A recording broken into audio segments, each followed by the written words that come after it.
असत्येन रजसा वर्तमानो निवेशयन्नमृतम् मर्त्यम् च हिरण्यजेन सविता रथेन देवो जाति भुवना विपश्यन् ॐ भूर्भुवः सुवः सूर्यग्रह इह आगच्छ सूर्यग्रहम् रक्तवर्णम् रक्तगन्धम् रक्तपुष्पम् रक्तमाल्याम्बरधरम् रक्तच्छत्रध्वजरथपताकातिशोभितम् दिव्यरथसमारूढम् मेरुम् प्रदक्षिणीकुर्वाणम् प्राङ्मुखम् पद्मासनस्थम् द्विभुजम् सप्ताश्वम् सप्तरज्जुम् कलिङ्गदेशाधिपम्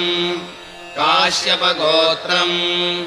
प्रभवसंवत्सरमाघशुक्लसप्तम्याम् विशाखानक्षत्रम्